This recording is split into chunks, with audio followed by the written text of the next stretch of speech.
What's going on? And welcome back. I am just about to start planning for our next session of school, and I wanted to show you guys what that process kind of looks like. This is going to be a super chill kind of do it with me, plan with me kind of vibe for this video. It may be a little different than what you've seen before, but I wanted to show how I manage homeschool activities, working from home, everything else that comes along with that. So as I start a new plan, a new session for everything, I'm going to show you what that looks like. Okay, so one of the first things that I do, as you can see, is get my setup going. I have my week at a glance here. That's gonna probably be one of the middle things that I do. I'm trying to think of everything that I need to get done today. So that's gonna be like one of the middle things that I do. The first thing I'm gonna start with is planning out our next few lessons and stuff like that. So I have my unit planner here and then my weekly lessons here. So my week at a glance I use for everything. So everything I need to get done for work and everything we need to get done for homeschool, like if there's activities or materials that I need to get prepared ahead of time, I'll put that on my week at a glance. This is more for our curriculum and activities as it pertains to just our homeschool stuff. So I create our curriculum at this point. So I go ahead and plan out 6 weeks at a time. And so it just so happens we are ending a session as the time that I'm going to be making a new curriculum and needing to plan ahead for our homeschool stuff. So that's what I'm up to today. And then you'll also see I'm starting a new responsibilities chart with my son as far as his activities go for school. So he's going to have a new learning chart with different tasks to check off a certain number of times a week. So this is something new we're implementing. So I'm going to get that ready. I've already talked to him about it, and I'll show you what that looks like later on as well. So here we go. Of course, got some coffee. You guys know me. Sticky notes, a pencil. This is my, I wouldn't necessarily say like my journal, even though I do keep like some personal stuff in here. I added some tabs to the side of it. I got just the journal like at Dollar Tree. And I have like printable and video ideas in here. My blog schedule. My son's playing right now. Personal stuff, like I said, I do kind of journal in here if I want to or need to. And then I also have some stuff for my schedule. So I like to keep this. I keep my sticky notes on the outside whenever I have something quick I need to write but don't want it or need it to stay in there necessarily. And then I've got some flare pens.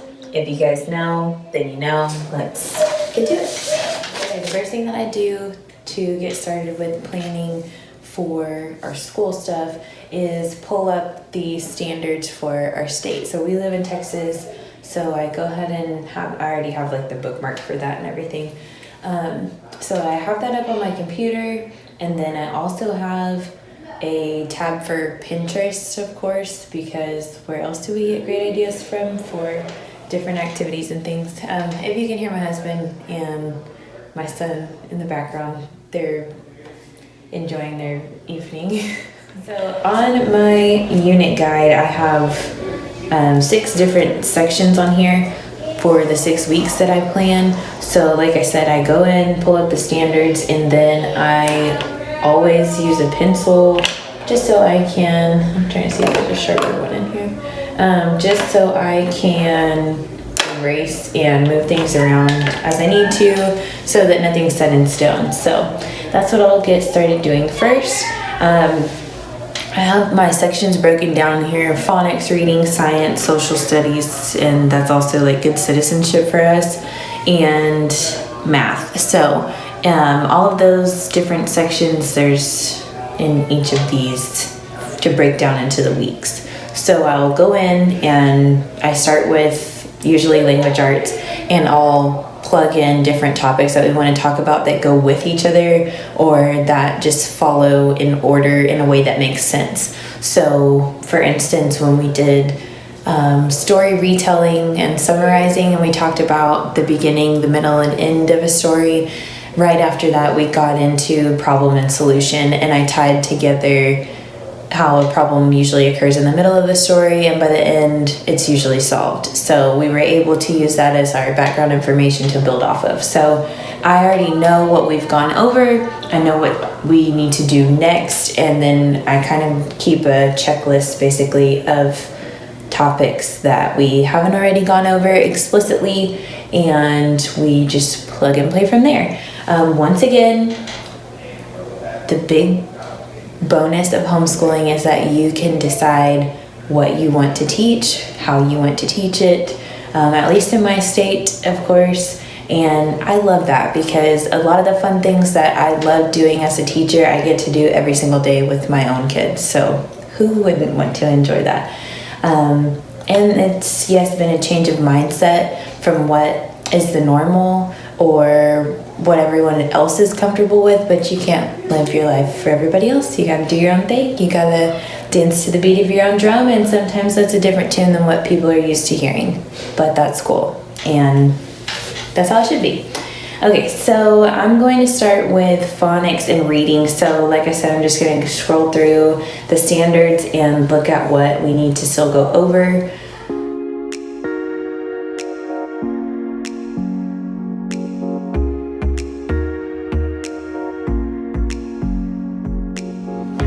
And like I said, I do this in pencil so I can go back and change it if I want to, if I need to. It's not that big of a deal, so that's just my process. Okay, so I don't know if you guys are really going to be able to like read it, but I just went ahead and wrote compound words in week one's box, and then I'm just going to keep it moving. So I'm going to go ahead and do folk tales, and then that next week do fables. And this will give us some time to roll out the concept and talk about different genres as well. So that will be fun. And then that next week, I think we'll do poetry. And I have a really cute long and short vowel poetry activity. If you're interested, I'll go ahead and link it down below. It was such a fun one for me to do with my students, and then I revamped it, and I haven't gotten to use it yet with my son, but it's a great way to go back and review long and short vowel sounds and look at poetry and rhythm and all of that type of thing. So if I have a resource in mind already, I will put it on my plan, and then I usually grab like a different color and star it or something like that. So that way when I go and break it down into my week later on, then I can get a better idea of what I'm going to need to prepare, what I need to go ahead and pull out if I have it ready made, or go ahead and get all my ducks in a row before the week gets going or before our new starting point hits.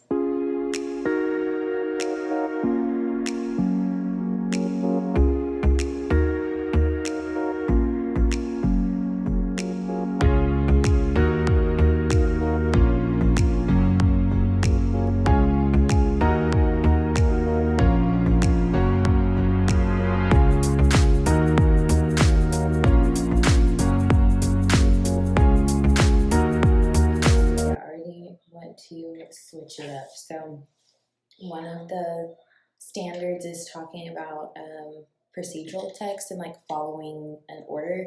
So we already talked about chronological order and timelines and history. So I'm thinking we'll do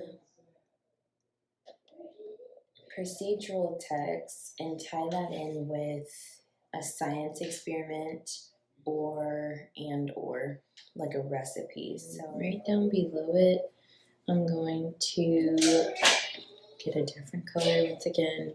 I am so,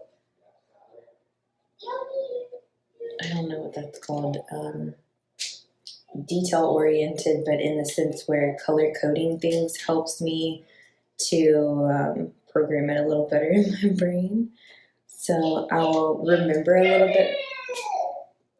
I will remember a little bit more what I was thinking, what I was doing, if I kind of can make a little note of it, and especially make it different than everything else looks. So I have these little processes that I've kind of created for myself. If they work for you, cool. If not, I won't be offended. But I love how people can share how their process works, and it may kind of like spark something different in your brain too. And that's kind of neat to me. I love learning from other people's processes, and I hope that you can take something from mine too. I do think that these last 2 weeks, I'm going to plan for more writing. So I may go ahead and talk about like the writing process, but I think I'm gonna let it go over 2 weeks, and I think I'm going to model 1 week and then let my son follow along the next week. So that's what I'm going to put in, and I'm going to put it in under reading because I know that's going to take a big chunk of our time. So the first portion will kind of tie the two together, I think, and then the next portion we may just focus more on writing that week, and that's perfectly fine. But once I'm in there, if I see that something needs to take a little bit longer, if it needs to dip into another week, I'm not like super strict on myself about, no, you said week 1 was going to be this topic, you can't blend it into the next one. Who cares? Once again, the flexibility and what your learner needs is of the most importance, not the sequence you've laid out, not the schedule you've created, but what they are needing, what they're showing you that they are ready to move on from or still need practice with needs to be top priority.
Of these boxes will translate to their own weekly lesson plan, if that makes sense. So that's what I'll do next.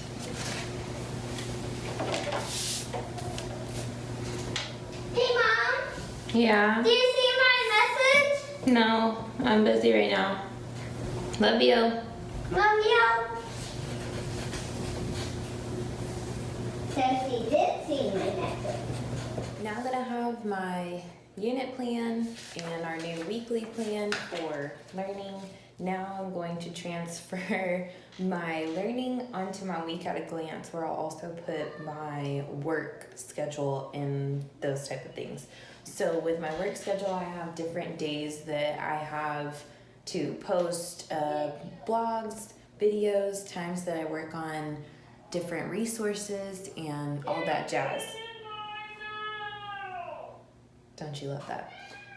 So by putting it down on my schedule, it helps me to kind of make sure that I stay on track. I know it's coming, I know what to expect, and it gives me a physical checklist. I love having things on my phone, but that doesn't always work for me because my phone is shut off and closed, or I have a YouTube video up, or I'm doing something else on it, so I tend to forget about it. If I see this out, I'll see it regularly.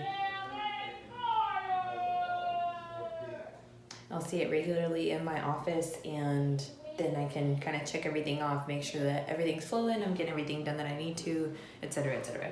This is my week at a glance page, so you'll see it's broken into 3 different parts for each day. So one of the activities that I decided for us to do for school was going to be a compound word scavenger hunt. So that's going to be on Wednesday. Now it doesn't really matter when we do it on Wednesday, but I know that that's coming, so I'm going to go ahead and make note of it for myself just so I can remember. So there we go on Wednesday. And then as far as school goes, there's nothing else that like I really need to prepare for explicitly, so I'm gonna leave all the school stuff off for now, unless there is something that like once I get into the finer details that I want to add in there. For my work stuff, as far as posting and filming and all that jazz goes, I do have like a schedule for myself.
Home stretch. The last thing I'm going to do is go ahead and plug in what we're going to eat. This is about it. Okay, so this is the new chart that we're going to be using, and I just plugged in different activities and things on here that I want my son to be working on a few times a week. So we decided on a number that I thought was acceptable and that he agreed to. Reading activities, building sight words, math activities, watch 2 educational videos, move your body. And I'm pretty sure this is gonna be like an everyday thing. It is anyway, but just for him to be able to check off, especially as we start a new routine, to be able to check something off every single day. So I'll show you the reading and math activities as well as the sight word ones that we have for him to do.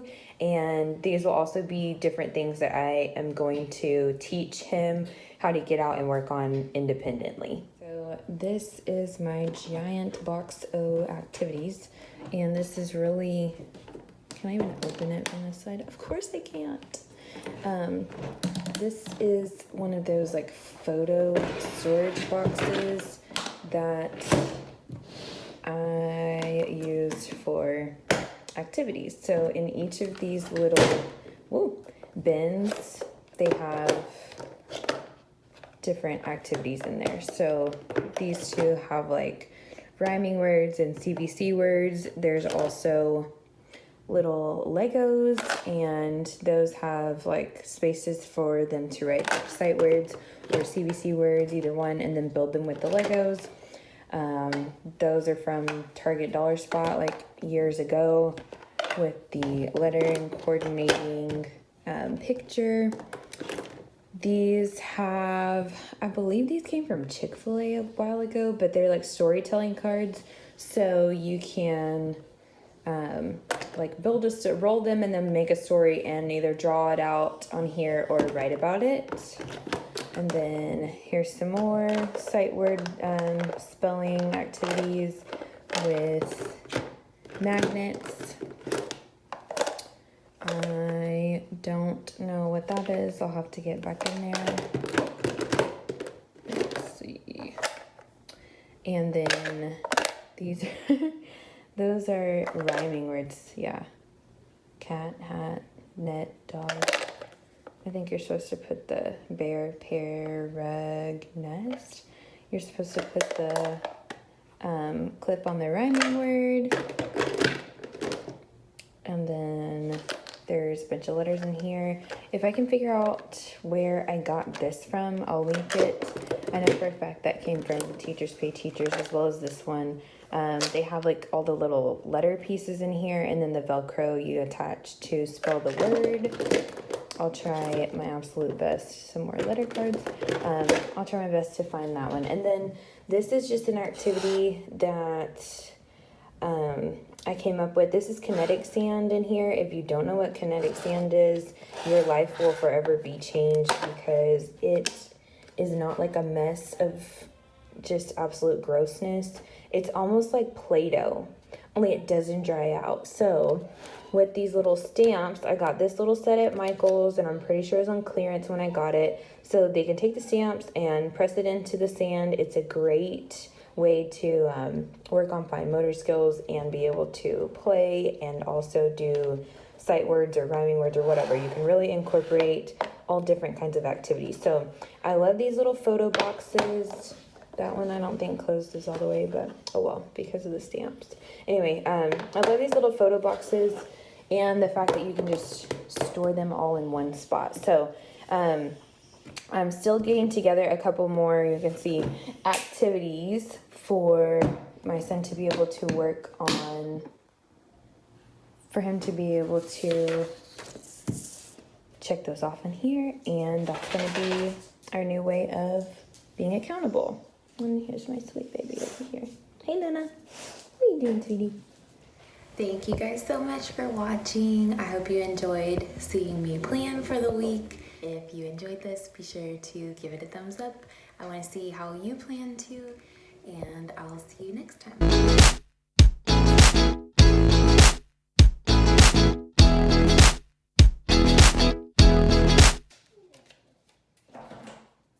How's it going?